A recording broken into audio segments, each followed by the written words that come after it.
There you have it, Xavi's first roller coaster win for FC Barcelona, probably the first of many.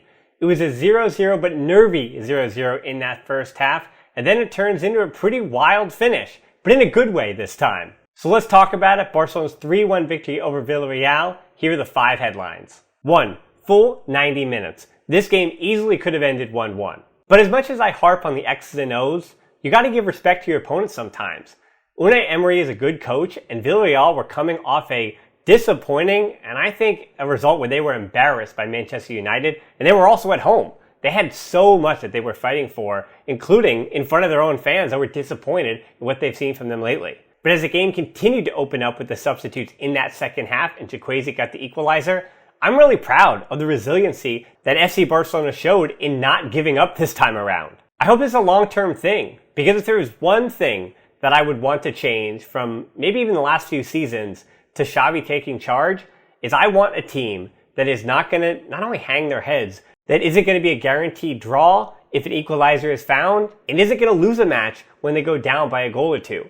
I want to see a team with fight and resiliency that fights to the final whistle. And if this is really an example of what's to come under Xavi, I think this thing, over all the, again, tactics and blah, blah, blah that I always talk about, that would be the biggest difference between then and now under Xavi. And speaking of playing 90 minutes, I don't think he was the man of the match, but this is, I think, in our 5 headlines, a point where I have to talk about Frenkie de Jong. In this match, he had 3 key passes, 1 big chance created, the goal obviously to open up the scoring. He was 2 for 2 on his long balls, 1 for 1 on his dribble attempt, and 24 of 28 on his passes completed. I thought Frenkie de Jong was getting a lot of flack, at least on the internet this week, questioning whether or not he is going to fit in the long-term plans with all of those La Masia built midfielders plus Pedri. And I think de Jong, at least with this performance, answered some of his critics, playing box to box and being everywhere. Defensively, he was doing a little bit of something.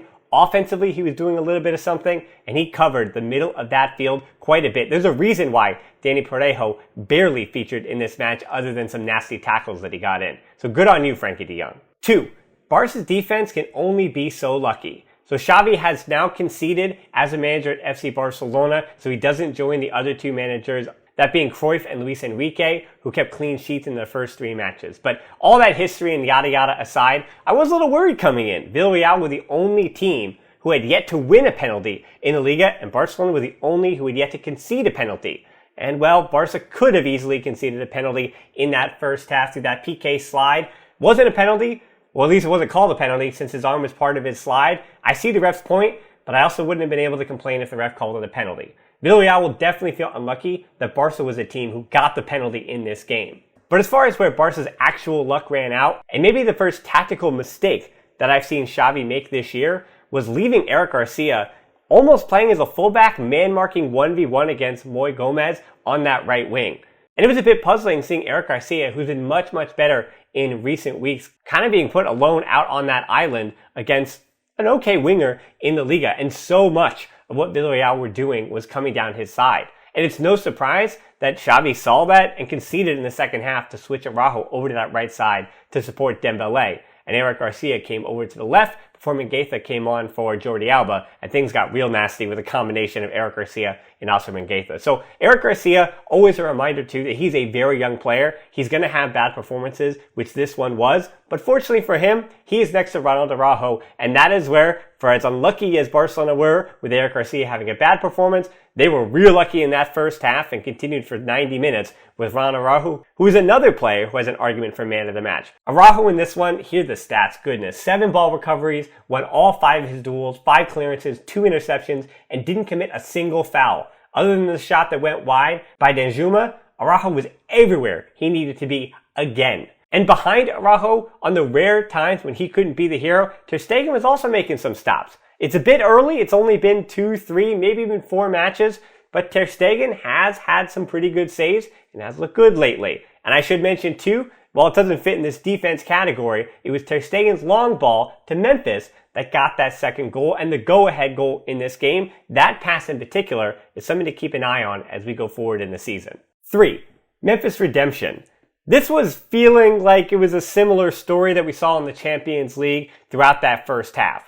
In fact, at the half, Barca had scored just 1 of their 34 shots in the 3 games under Xavi Hernandez in all competitions. And it was the penalty that Memphis scored. The best shot in that first half from Barcelona was Easy Abde with that header, which, could have gone in and he would have been the hero. So prior to Memphis getting his goal, it should be mentioned too that De Jong's goal was the first for Barcelona in open play in almost 220 minutes. And I don't care how it happened, Varalona all you want in the comments, but they looked at that for a long time, made the decision about Pau Torres' arm, and I'll take it any way I can get it. There was an image in that first half of Memphis missing again and hugging the post, and I thought to myself when I saw that, oh boy, here we go. All the major outlets are going to have that JPEG splash everywhere about how Barcelona are just off target and don't finish their chances. And that's why I was so happy to see Memphis get his goal. It's weird because it feels like Memphis isn't scoring enough, but we're kind of forgetting how necessary the goals that man has to score are to this Barcelona right now. Yes, he's missed chances, but he's also scored in his last 4 league matches and has 7 goals in 13 games. It's the Champions League where he's goalless, but that's beside the point. He clearly needed this one today, and for very different reasons, so did Coutinho. Memphis' redemption comes a bit easier than Coutinho's. It's a different story, obviously. And how big was it for the Brazilian to win the penalty and convert the chance? That's his second goal of the year after the one against Valencia, and it may be the one that keeps him somewhat in Xavi's plans. Though there is a good argument that when Ansu Fati and Pedri come back and they need some minutes on that left wing, that Coutinho will be the odd man out. 4, this is the negative one. Injury scares. There was Sergio Busquets in the first 2 minutes, Jordi Alba coming out after having the pseudo-assist, I guess you would call it, on that VAR De Jong goal. And then Ron Araujo with the scare in the first half as well. Gerard Piqué with a scare in the second half. I've had enough of injuries. I'm tired of them. I don't want to see any more Barcelona players hitting the deck. Wasn't too happy with some of those tackles from Villarreal today. This team just needs to be all together on the field. You just saw when Dembélé came in the game, and he's not even fully fit. He can only play 30 minutes or less. And this is no disrespect to Abe, because I thought Abe looked like he belonged, looked like he fit in that first half.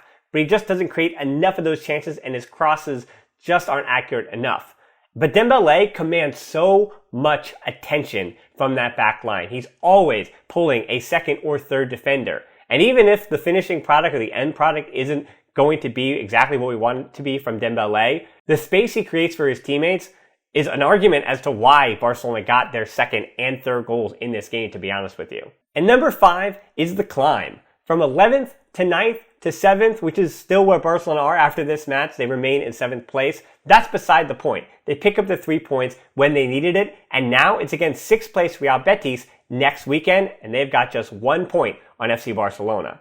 Top 4 continues to be the goal, and Barca are 3 points behind Atletico Madrid in 4th, with Diego Simeone's team having a game in hand, but not looking invincible by any stretch. Champions League, Bayern Munich, advancing and getting that sweet, sweet money. I know those are the things we usually talk about, but don't sleep on the Liga. This is where we're going to watch Xavi fully step into that role and become the manager of FC Barcelona. And now we've got close to a whole week to digest Xavi's first 3 matches at the club, so I'm going to have some help with 2 podcasts this week and maybe some additional content. Who knows how my schedule will play out, but at least look out for those 2 podcasts and then be back here for that match view against Real Betis. And of course, until next time, let's enjoy this 3-1 victory and Forza Barca.